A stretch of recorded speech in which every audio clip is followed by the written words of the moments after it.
Welcome to my YouTube channel Bilal Ahmad. आज हम पढ़ेंगे बैंक। बैंक के साथ मैंने थोड़ा सा कंटेंट जो है 3-4 कंटेंट मैंने अटैच किए हैं। बैंक के साथ हम देखेंगे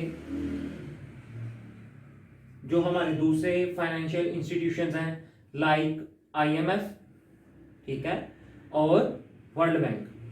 ठीक, बैंकिंग को हम पढ़ेंगे। ठीक, बैंकिंग के साथ हम फाइनेंशियल इंस्टीट्यूशंस जो है इंटरनेशनली जो फाइनेंशियल इंस्टीट्यूशंस हैं जो जैसे कि आईएमएफ है, वर्ल्ड बैंक है उसके बाद पाकिस्तान में जो इदारे हैं जो हमें लोन देते हैं उनको हम देखेंगे। इसके साथ फिर हम देखेंगे बैंक, क्योंकि हम बैंक को पढ़ने जा रहे हैं तो हम साथ में चेक की फॉर्म भी पढ़ेंगे। चेक कितनी तरह के होते हैं, चेक होता क्या है, चेक की 2-3 फॉर्म है, हम वो पढ़ेंगे, इसका फंक्शन देखेंगे। तो आज का जो कंटेंट है ये थोड़ा सा लेंथी है लेकिन बड़ा मजे का है। ठीक है, क्योंकि हमने देखना है बैंक, बैंक होता क्या है। ठीक है, बैंक के अंदर देखेंगे हम कमर्शियल बैंक्स क्या होते हैं जिनको हम प्राइवेट बैंक कहते हैं, और देखेंगे सेंट्रल बैंक क्या होते हैं। सेंट्रल बैंक के अंदर गवर्नमेंट के बैंक आते हैं जैसे नेशनल बैंक ऑफ पाकिस्तान, उसके बाद स्टेट बैंक ऑफ पाकिस्तान। ठीक है, ये गवर्नमेंट के बैंक है। प्राइवेट बैंक में हम देखेंगे एचबीएल, यूबीआई, एमसीबी, ये सारे बैंकिंग को देखेंगे। जब हम ये देखेंगे उसके साथ ही फिर हम देखेंगे फाइनेंशियल इंस्टीट्यूशंस आईएमएफ और वर्ल्ड बैंक। ठीक है, ये ज्यादा लेंथी नहीं है, बस ये आपको कंटेंट लगेगा कि लेंथी है क्योंकि हमने बैंक देखने हैं, बैंक के अलावा हमने फिर कमर्शियल बैंक देखने हैं, उनके फंक्शंस देखने हैं, सेंट्रल बैंक देखने हैं, उनके फंक्शंस देखने हैं, आईएमएफ, डब्ल्यूबी, वर्ल्ड बैंक ये देखने हैं, इनके फंक्शंस देखने हैं। उसके बाद जो पाकिस्तान में कुछ इंस्टीट्यूशन है जैसे पीआईडीसी है और कुछ हमारे एग्रीकल्चर डिपार्टमेंट से रिलेटेड कुछ बैंक हैं जो एग्रीकल्चर जो किसानों को लोन देते हैं, हमने उनको देखना है, उनके कुछ फंक्शंस देखने हैं। उसके बाद हमने चेक देखना है, चेक की तारीफ देखनी है, चेक की एग्जाम देखनी है। तो ये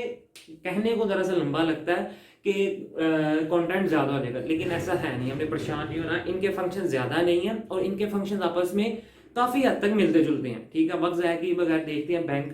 बैंक की मैंने यहाँ पे छोटी सी हिस्ट्री लिखी है कि 1574 के अंदर वीनस इटली में सबसे पहले बैंक ओपन किया गया था। सबसे पहले दुनिया का जो बैंक बना था वो वीनस इटली में बनाया गया, बैंक ऑफ वीनस के नाम से। बास किताबों में इसको 1574 के नाम से कहा गया, बास किताबों में इसको 1586 के नाम से कहा गया है कि 1586 में इसको ओपन किया गया। तो इसमें जरा सा कंट्राडिक्शन है, इसलिए इसमें परेशान नहीं होना। ठीक है, लेकिन जो किताबों में ये भी है, तारीख की किताबों में जो सही बैंकिंग स्टार्ट की गई थी, यानी कि पैसे का लेन देन, बैंक बिल जमा करना, बाकी सब चीजें जो हैं वो 1694 मतलब 1694 में वो बैंकिंग स्टार्ट की गई थी। कहाँ पे?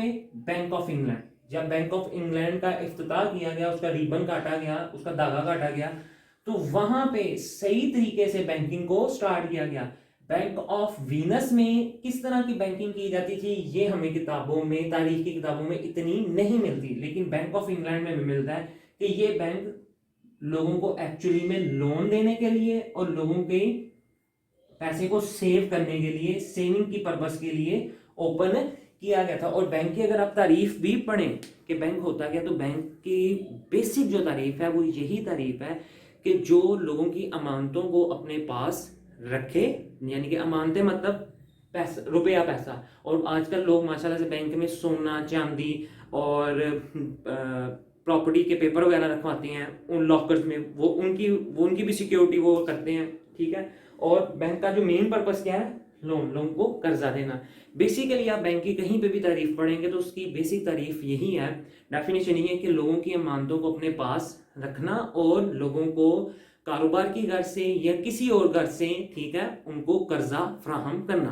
क्लियर हो गई बात? ये हो गई बैंक की छोटी सी हिस्ट्री और मैंने उसकी आपको तारीफ बताई। अब वक्त किए बगैर हम देखते हैं कि फंक्शंस क्या है सेंट्रल बैंक के।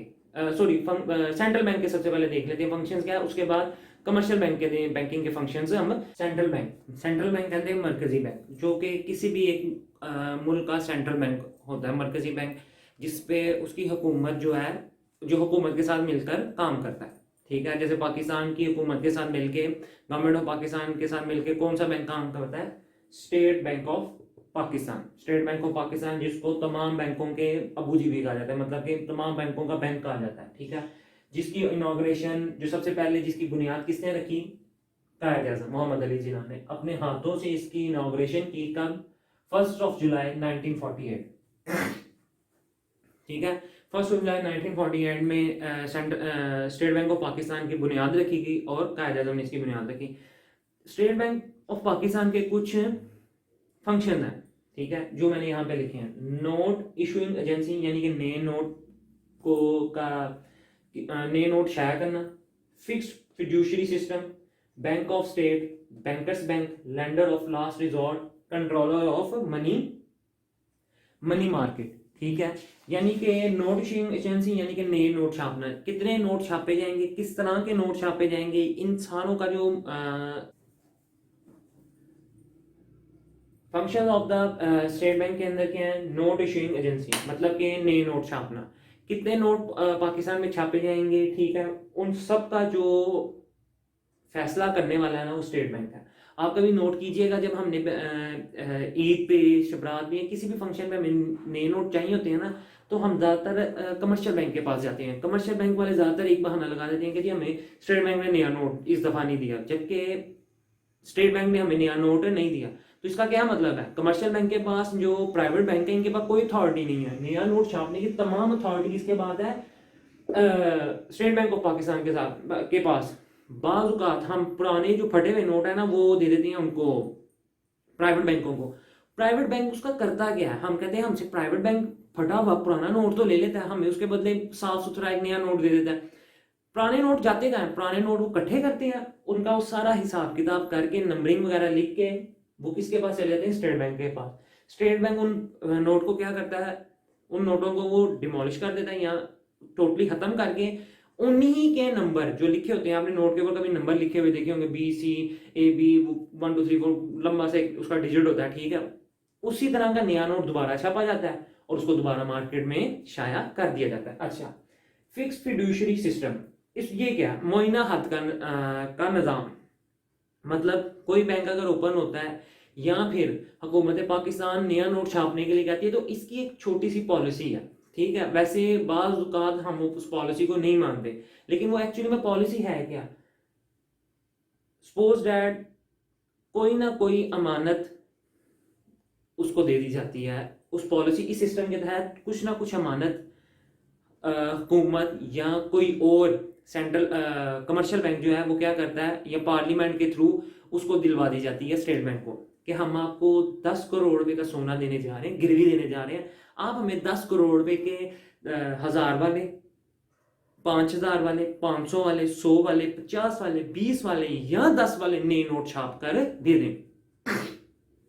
ये आप यूं समझिए कि जिससे हम प्राइवेट बैंकों को कहते हैं आप हमसे हमारे घर के कागजात ले लें, ठीक है, हमारे घर की कीमत है 2 करोड़ रुपया फर्ज कर लें, तो आप हमें इसके बदले 1 करोड़ रुपया या 1.5 करोड़ रुपया या 50 लाख रुपया क्या करें, लोन दे दें, ठीक है। हमने उसके पास क्या किया, कुछ ना कुछ अमानत के तौर पर रखवाया, तो हमने उससे पैसा ले लिया ना।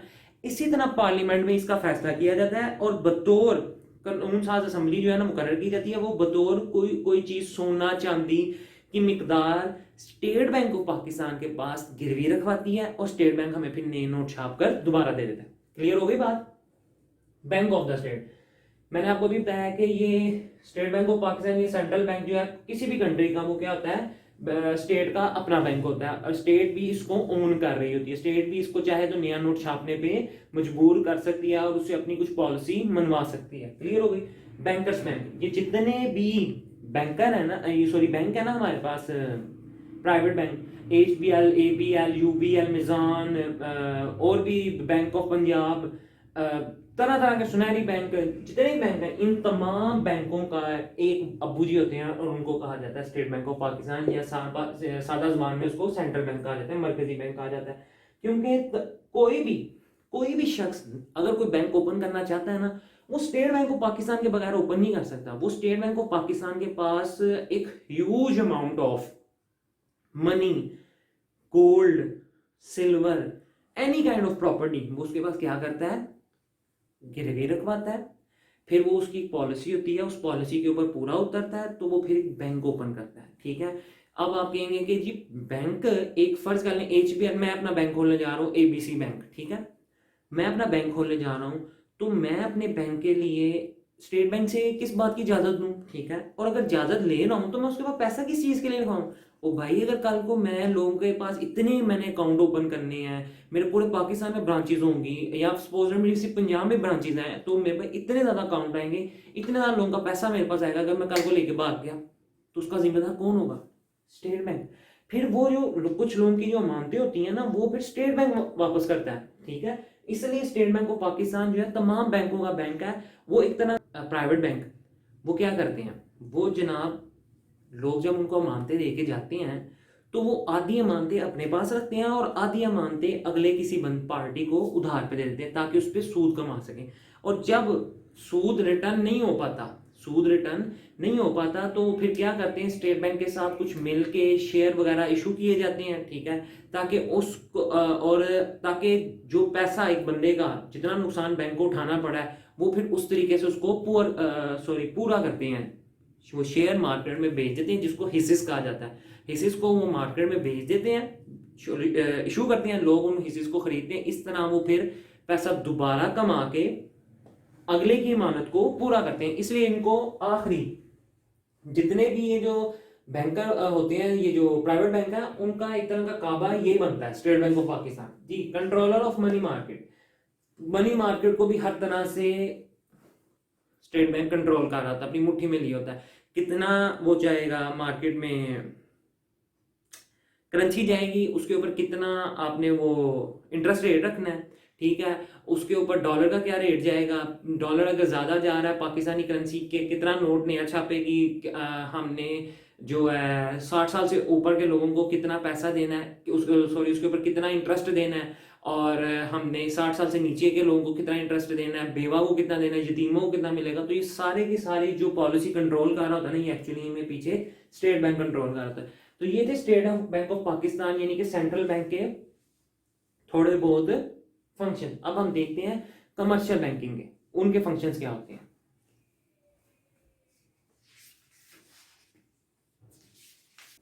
जी, कमर्शियल बैंक यानी कि हमारे पास है अब प्राइवेट बैंक, ठीक है।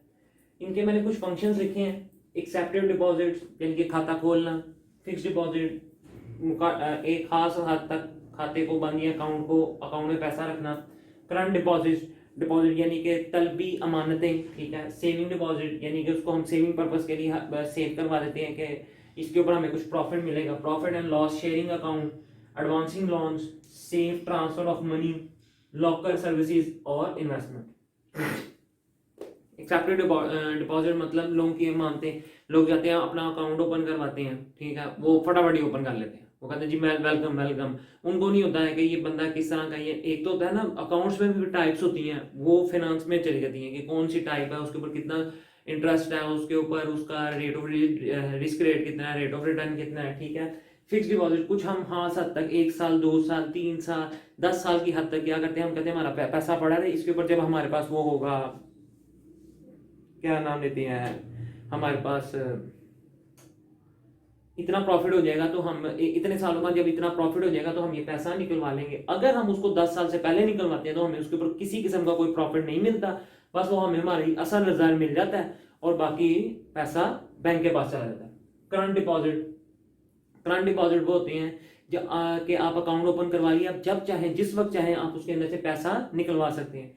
सेविंग डिपॉजिट ये 100 रुपए से अकाउंट खुल जाता है, अल्लाह भला करे। ये सेविंग डिपॉजिट का ये होता है, इसमें आप वो एक तरह का इस सेविंग जिस तरह आप घर में पैसा सेव करते हैं, ये सेविंग डिपॉजिट भी वैसा होता है। और फिर बैंक चाहे तो बैंक आपको बताता है कि जी अगर आप इतने पैसे इसके अंदर हर वक्त मौजूद रहेंगे तो उसके ऊपर हम आपको थोड़ा बहुत इतना इंटरेस्ट इस पे देते रहेंगे। Profit and loss sharing account ये भी एक तरह का सेविंग डिपॉजिट्स की तरह का होता है कि इंसान इसके अंदर कहता है कि जी मैं पैसा रखूंगा बैंक के अंदर और साल बाद मैं हिसाब करूंगा कि मुझे कितना उसके अंदर प्रॉफिट हुआ है या लॉस हुआ है, क्योंकि ये इंटरेस्ट की सूरत में नहीं आता। इसको इस रकम को बैंक किसी और जगह पे इन्वेस्ट कर देता है और वो इन्वेस्टमेंट आप कहते हैं कि जी मैंने सूद नहीं लेना। एक तो सूद वो होता है ना कि मैंने 1 लाख रुपया रखा तो हर महीने मुझे उसके ऊपर हर हाल में 500 रुपया आता रहेगा, लाख पीछे 500। ये वो होता है कि वो बैंक आपको ये कहता है कि हो सकता है कि आपको अभी हमारी प्रॉफिट की रेशो ये है, कल को चेंज भी हो जाएगी, हो सकता है सारी ये उससे मजीद नीचे चले जाए, इंसान कहता है चले ये वाला अकाउंट ओपन कर दें। एडवांसिंग लोन आपको लोन प्रोवाइड करता है कौन, कमर्शियल बैंक, स्टेट बैंक को के तो ने तो हमें प्रोवाइड नहीं करना, स्टेट बैंक तो हुकूमती सतह पे लोन प्रोवाइड करता है। तो कमर्शियल बैंक क्या करता है, आम लोग उसके पास जाते हैं, उसको पैसा वगैरह देते हैं, तो वो उनको लोन प्रोवाइड करता है। सेफ ट्रांसफर ऑफ मनी, हमारा पैसा जो बड़ी आसानी के साथ एक जगह से दूसरी जगह पे मुंतकिल हो जाता है। मैं यहाँ पे बाज़ बार बैठा हुआ मोबाइल फोन से पैसा जो है एक जगह से दूसरी जगह ट्रांसफर कर देता हूँ, ठीक है। लॉकर सर्विसेज, बैंक क्या करता है, लॉकर की सर्विसेज प्रोवाइड करता है। आप लोगों को एक तरह के वो ड्रॉ दिए जाती हैं जिनके अंदर क्या होता है, आप अपनी अमानतें रखते हैं और वो उन अमानतों की हिफाजत भी बैंक खुद करता है। इन्वेस्टमेंट, अब आप कहेंगे कि जी बैंक इन्वेस्टमेंट किस तरह करता है, बैंक भी इन्वेस्टमेंट करता है, और बैंक जितना अच्छा बैंक इन्वेस्टमेंट करता है, इतनी अच्छी इन्वेस्टमेंट ना मैं करता हूँ ना आप करते हैं।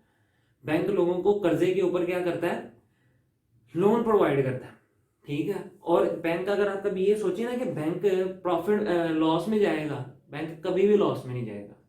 बैंक, एक बात हमेशा ही याद रखिएगा, बैंक कभी भी लॉस में नहीं जाता। बैंक एक तो किसी बंदे को 10 लाख रुपया उधार देता है, और अगर वो 10 लाख रुपया पूरा वापस नहीं कर पाता, बैंक हो सकता है उसे 2 लाख रुपया वापस किया हो, बैंक उसकी एक तो प्रॉपर्टी भी प्लज कर लेता है, और दूसरा उसको सजा भी हो जाती है, और बैंक के पास 2 लाख रुपया भी ऑटोमेटिकली आ जाता है।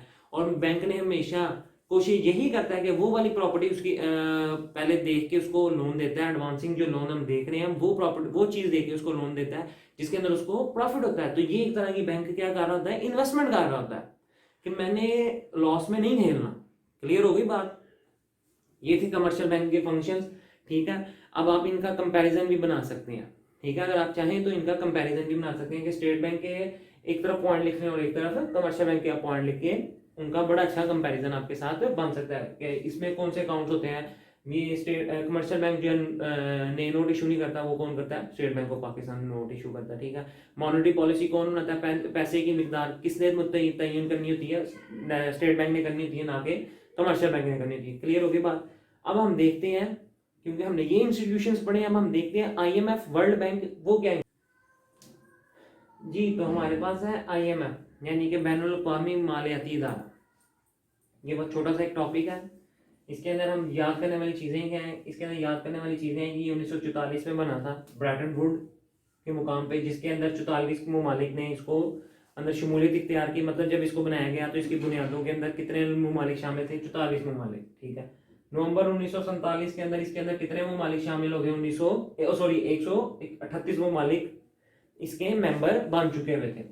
इसका दफ्तर की तरह वाशिंगटन DC यानी कि अमेरिका में है। पाकिस्तान ने कब इसके अंदर इसका मेंबर बना, 1951 के अंदर। माशाल्लाह जब से पाकिस्तान इसका मेंबर बना है, पाकिस्तान को इसने 1 रुपए का आज तक फायदा नहीं दिया, ठीक है। अब इसके कुछ मकासद भी थे। इसके मकासद ये थे कि जो गरीब ममालिक है ना, उनकी इकोनॉमी को स्ट्रॉन्ग करना, उनकी इकोनॉमी को स्ट्रॉन्ग करना, ठीक। उनके पैसे को, उनकी मैशियत को स्ट्रॉन्ग करना, उनके पैसे की जो उनका जो कमजोर पैसा है ना, मतलब उनके पैसे, जिनके पैसे की वैल्यू नहीं है, उनके पैसे को मजबूत से मजबूत करते चले जाना, ठीक है। फिर जो लोगों के दरमियान आपस में जो पैसे के, मुल्कों के दरमियान पैसे का रुझान है कि नहीं मेरी करेंसी आगे होनी चाहिए, मेरी करेंसी आगे। इस टाइम जैसे कि डॉलर आ गया, डॉलर एक बड़ा स्ट्रॉन्ग करेंसी है, तो इस रुझान को कम करना, ठीक है। जबकि आप इसकी ये जो मैं आपको इसके मकासद बता रहा हूँ, माशाल्लाह से आज तक इसने ऐसा एक भी मकासद पूरा नहीं किया, ना इसने आज तक किसी मुल्क की मैशत को मजबूत की है। एक बात, इसने जिस मुल्क को कर्जा दिया उसको इसने डुबोया ही है। अब पाकिस्तान की हालत देख लें, पाकिस्तान को कर्जा दिया, पाकिस्तान बेचारा अपने बल पे आज तक खड़े नहीं हो सका। आप इसके सिर्फ 2-3 पॉइंट ही याद रखें ना, आप इसके नाम ज्यादा मकासद के लोगों को, गरीब ममालिक को कर्जा फराहम करना, ठीक है। आप उसके अंदर पाकिस्तान को याद रख लें कि पाकिस्तान बेचारा एक गरीब मुल्क है ना, हम उसे कर्जा लेने के लिए आते हैं, मुल्क के हालात ठीक करने के लिए। हम हालात ठीक करने के लिए पैसा लाते हैं और हमारे मुल्क के मजीद बेड़ागर्द हालात हो जाते हैं, हमारे मुल्क के हालात मजीद बेड़ागर्द हो जाते हैं। क्लियर हो गई बात। ये था सिर्फ एक IMF में अगर आप कुछ याद, मेरे नजदीक IMF में कुछ याद करने वाला है नहीं, क्योंकि इसने आज तक कोई काम किया ही नहीं सुरसवार का, कि इसने आज तक किसी इकोनॉमी को स्ट्रॉन्ग करने में अपना इतना सा भी किरदार अदा नहीं किया। IMF इज इक्वल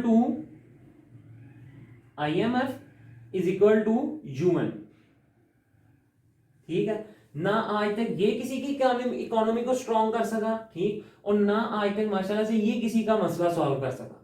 ये टॉपिक सिर्फ मैंने आपको इसलिए पढ़ाया है क्योंकि इकोनॉमिक्स के अंदर, मैशत के अंदर इसको थोड़ा सा ही बस पढ़ाया जाता है, इसके बस ज़्यादातर ये बेसिक इसकी चीज़ बताई जाती है कि ये क्यों बनाया गया था, ये किस तरह वजूद में आया और इसके मकासद क्या थे, बस। इसके अलावा वो ये एक अलग डिबेट है कि ये दोनों बराबर सर क्यों हैं, ठीक है। ये इसका बस इंट्रो याद रखने वाला है और इसके चंद एक मकासद है जो मैंने आपको बोल के बताए हैं, वो आपको किसी भी किताब में मिल जाएंगे, वो आपने मकासद याद करने, इसके अलावा और इसके अंदर कोई चीज़ नहीं है। अब हम देखते हैं पाकिस्तान का इंडस्ट्रियल डेवलपमेंट कम्युनिटी जो कि बनाई गई थी इंडस्ट्री को स्ट्रॉन्ग करने के लिए, और आज तक उसने पाकिस्तान के मईशत में क्या किरदार अदा किया। अब तो हम पढ़ेंगे industrial development bank of Pakistan, ठीक है। ये बनाया गया था इदारा जिसकी टोटल लागत थी 50 करोड़ रुपए, जिसमें से 77% हिस्सा था फेडरल गवर्नमेंट का और 22% हिस्सा था बाकी रिमेनिंग प्रोविंसेस का। वफाक का था 77%, बाकी था बाकी सूबों का, ठीक है। इसके चंद एक फंक्शन थे। इसके फंक्शंस क्या थे? इसके फंक्शन थे जो लेस डेवलपिंग एरिया ना, उनमें क्या करना, उनकी तरफ इंडस्ट्री को लेके जाना, छोटी इंडस्ट्री को लेके जाना, ठीक है। स्मॉल इंडस्ट्री को क्या करना, इंप्रूव करना, इंक्रीज करना, उसको इकोनॉमी की सतह पे लेके आना। क्लियर हो गई एक बात। उसके बाद इसका ये जो गैर सनत के अलावा जो फंक्शन थे, यानी कि पुल डैम वगैरह की तामीर के लिए लोन प्रोवाइड करना, लोन भी जो इसने प्रोवाइड करना था ये भी इसने स्टेट बैंक ऑफ पाकिस्तान के अंडर रह के करना था। ये बैंक भी स्टेट बैंक ऑफ पाकिस्तान से बाहर नहीं था, इंडस्ट्रियल बैंक। इसने भी जो लोन देना था वो भी इसने स्टेट बैंक से पूछ कर ही देना था। क्लियर है? ये उसकी अम्ब्रेला के अंडर ही आता है। यानी कि पाकिस्तान की मईशत को स्ट्रॉन्ग करने के लिए ये बैंक बनाया गया था। मईशत स्ट्रॉन्ग करने के लिए मतलब जो तरक्याती मंसूबे हैं उनको लोन देने के लिए, उनको फंड्स प्रोवाइड करने के लिए, किस तरह हमने कौन सा प्रोजेक्ट लगाना है जो लोगों के लिए फायदेमंद साबित होगा, तो उस मकसद के लिए इसको बनाया गया था। इसमें भी सिर्फ और सिर्फ जो याद करने वाला बच्चों जो चीज है वो है कि इसका टोटल जब इसको बनाया गया तो इसका टोटल लागत कितनी थी, सूबों का हिस्सा कितना था, और इसके लिए चंद एक जो मैंने आपको फंक्शन बताए हैं ये वो हैं, और ये एक्चुअली में अंडर किसके आता था, ये स्टेट बैंक ऑफ पाकिस्तान के अंडर आता था। ठीक हो गई बात। तो ये था हमारा आज का। मुझे मालूम है कि चेक रह गए हैं और बच्चे भी जो बैठे हुए हैं वो भी इशारा करने लग गए कि अभी सर थोड़ी सी ब्रेक दे दें। तो ये है हमारा आज का कंटेंट था। बड़ा इजी सा कंटेंट था, बैंक था। तो बैंकिंग के अंदर अगर आपने नोट किया हो तो ज़्यादातर पॉइंट्स आपस में मिलते ही हैं, एक दूसरे से जुदा नहीं है किसी भी बैंक के पॉइंट। क्लियर हो गई बात। मैं उम्मीद करता हूँ कि आपको बैंकिंग की समझ आ चुकी होगी। बैंकिंग के इस टॉपिक की, मैं प्योर बैंकिंग की बात नहीं कर रहा, लेकिन बैंकिंग के एक्चुअली में फंक्शंस क्या उनकी समझ आ गई होगी। जहां रहें खुश रहें, आबाद रहें, हमसे मुस्कुराते रहें। Kindly subscribe subscribe subscribe and subscribe. खुदा हाफिज।